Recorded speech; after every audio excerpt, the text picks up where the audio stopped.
This is about targeted individuals and all your friends turning against you. Um, so after my marriage, I'm living in this neighborhood where when so many of my hubby's friends and my friends, they kind of started to behave very weirdly towards me, giving me hateful look, and they would taunt whenever they got chance, or they would just have sarcastic smile. Um, so especially when my gang stalking severely started in 2014, I started to notice all this behavior changes in them. And of course, today they are not in touch with us. So they already were, they laid, when they were taunting me or sarcastically smiling me, I knew what was coming. So, anyways, I've been all alone ever since this severe gang stalking started. So, one of my friend is this person. Well, she was. She lives in my neighborhood, and she used to work at a store, and that's how I came to know about her.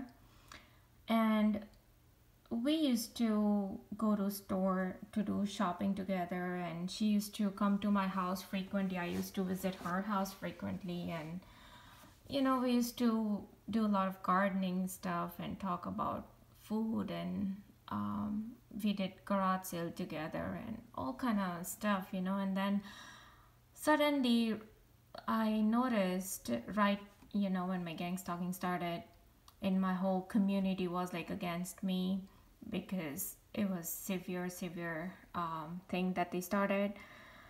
So I noticed her son, who was most likely middle school or something, he gave me a sarcastic smile when I visited her house. And then it was only after, she could totally stopped emailing me, she stopped visiting me, she stopped calling me, and I knew it. And it's only after, I think, I tried to commit suicide, which I survived.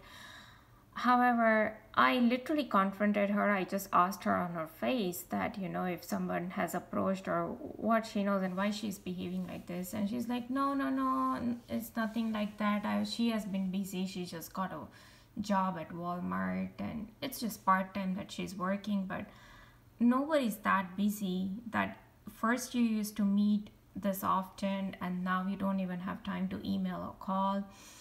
And I think it's almost after a year. She wasn't in touch with me at all, but I had given her some books, like recipe books.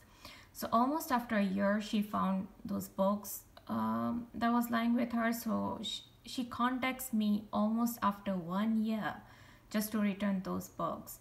And that was about it. She came to my house to return it, and that was it. She never was in touch, and like nothing. So let's talk about me, how these people have continuously told me ever since in 2001, ever since my ex came in my life, because he started all this gang stalking and alienating me and all this thing.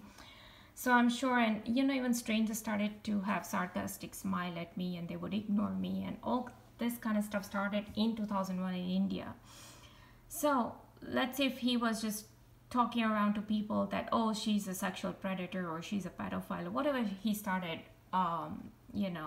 talking about me, and whatever gang mafia person this man was or is, and even if he was involved with government in all this, I had no clue. So anyways, if me leaving my ex makes me a sexual predator or a pedophile, so what is she when she is married? She has 2 kids, and while she's working at Indian store, she literally used to talk with me for hours and hours about this shop owner, and literally not even one single line that I used to talk about me, of my gang stalking, or what torture I used to go through. But for 1 or 2 hours that she would talk on the phone, and it's all about that person. And then whatever problems she had with the person, because she used to work there, and it was all about how she spoke about some money issues or whatever she had with that person. But then she tells me, oh, I actually visited her one day and I just saw like a red mark on her neck, and I'm like, okay, maybe her hubby kissed her or something, whatever. So I didn't ask her, I didn't ask her anything. And then she just tells me after a few days that how she went, it was Monday, and how she went to that store owner, and because Monday the Indian grocery store is closed, so when she went in, this guy did not see her, or did not just pay attention, and he went from his front register to back where the storage is, cold storage is, and like she just followed him, and the lights were not on inside, and he kind of grabbed her and kissed her and all this kind of stuff. Okay, so imagine if all this would have happened with me. Oh wow, she's like a sexual predator. But okay, now she's not a sexual predator, or he's not a sexual predator. These people are not gonna now start cleaning up the community because these people are involved in some adultery or whatever. But no, because they are not targeted individuals. No psychopath is behind these people.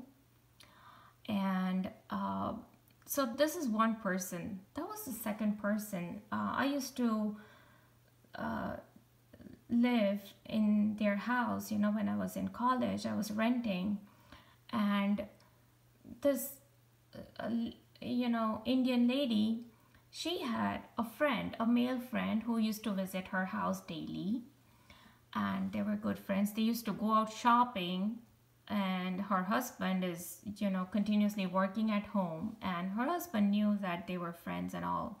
However, it was just me and her elder daughter who knew what kind of lady she was. And literally, like in front of me, she would wear capris, and she would flash her thighs at this person.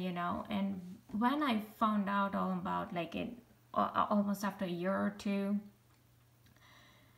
and I was kind of trying to hint her hubby about it, like me and her elder daughter. So obviously she didn't like it. And she used to have other male friends who would come, and one of them tried to even put his hand on my thighs, and I literally knew that this person is not right, and I literally grabbed his hand and put it away. And I tried to expose this lady to her husband, and it was only after that she started behaving very rudely with me, So, and of course I got out. I didn't stay with her longer. So anyways, and then she also talks about her sister who goes to India, who's actually married, who is a mother of 2 children, and who goes to this Indian Gujarati Samaj, and she teaches children over there Gujarati and whatever mantras or shlokas, pray or whatever. But then she goes to India and she stays with her boyfriend, and she stays alone whenever she goes to India. And so clearly she's involved in adultery. So how come she's not a sexual predator? Think about it. Just because there is no psychopath behind her. So, and let's talk about this NSA whistleblower, how she was talking about how the lady employee, there, she used to sleep with her boss so that she could get a higher position, you know. So, anyways, all these people, how they have sensitized me about sexual predator or pedophile, or and giving me so much sexual rape, and every time sensitize me every time I used to get intimate with my hubby, putting insects and cutting my face and cutting my fingers and taking out my eyelashes and eyebrows exactly the same time, and having strangers comment on our sex life. So, like, can you imagine, like, I don't know what they have spread everywhere, but imagine these people going online and their private life getting exposed. How would they feel? It's just because they don't have anybody to tag them, to monitor them, to spread about them. I mean, I don't like to do all this, but these people are making me do this. They think that I will go on a shooting spree or some murdering spree, or just killing myself. But that's not happening. This is how you're gonna get back, whatever you're giving me. So, even my school friends, my childhood friends, I showed them the harassment video, and my childhood friend, like, she just tells me, "Oh, Mansi, are you okay?" I'm like, "Yeah, you call me, I need to talk." And that was about it. She never called me. And my school friend, she also, I started to notice very bizarre behavior from her. And obviously, she also tried to sensitize me about this sexual thing, but it was about, she was telling me about herself, but the way she was telling me was very bizarre. And she also, and what these people do is they try to tell you that it's like they want to keep you aside for something, like they want to exclude you. There is a subtleness of exclusion. So I was to go to India, and I never told anybody, because these people were sensitizing me so much about this whole pedophile and sexual predator things, and giving me sexual rape and zapping my vaginas, and giving me, even implanting thoughts, when very bad thoughts. So and I had no clue how come suddenly it started, in 2018. I never had these kind of things before. So anyway, so I wanted to escape, and I thought somehow witchcraft is involved, and I wanted to go to India and visit some temples. But I didn't plan anything, where I'm gonna go to India, where I'm gonna stay. And so anyway, so I didn't tell my this girlfriend. And just when I booked my tickets, what she does is she just posts on her profile that like welcoming, her friend who is in, I believe, in New York, that, "Oh, I can't wait to welcome you, and I can't wait to see you, and anxiously waiting for you," and all that kind of, she just posts that status. And it just comes as a shock that, so just because I'm not telling you, you are now posting this and letting me know that, you're like inviting her and not me. And it's always this sense of exclusion. So the way she synchronized, so it almost everything feels so weird, that I don't know if her friend was asked to go at that time, just to synchronize everything to synchronize with what I was doing, or was she being mind controlled? I don't know. Or if she even went there or not, I don't know. And my friend was asked to just post this status online, which I actually doubted. But anyway, so they always continuously do this, it's and what they do is, like, there was this jackpot, $1 billion jackpot was, recently. And my brother called me and told me about this, and he's like, okay, go buy tickets, you know, this is like uh, rarely you get this kind of opportunity. So we're like, okay. And we have never, like, at least I've never bought these kind of tickets before, so I don't know how to play. But I and my hubby, like, we were to go get some tickets, and I noticed right when we came outside of the shop after shopping, there was this car with headlights on, and you know, like they always do this when they don't want you to do something. So here we go buy tickets, okay, and then there is, after buying, like when we were to about to get out of the store, there's this you know, line of people waiting to get at the register. And this guy is handicapped, and you know, the way he's standing is almost like blocking the entrance door. I mean, these kind of bizarre things that just start to happen. And anyways, we just bought the ticket. However, the first synchronization came when I and my mother-in-law, we were talking that how the 23 number will show up. And actually, if you see the, I believe it was 2018 lottery, $1 billion lottery, it was, that number 23 actually showed up, but there was no winner.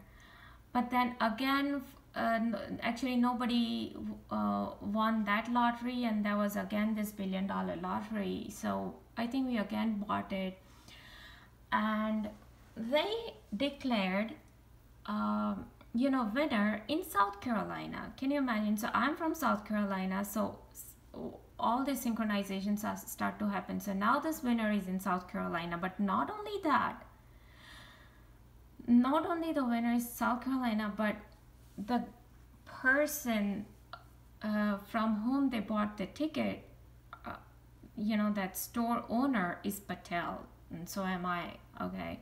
So these kind of synchronizations they would do. So again, like there is sense of exclusion that, oh, you want to go play lottery, we'll make sure that somebody else wins the lottery and not you. You know, there's always this thing goes on and on. So anyways, and nobody came to ever came to claim.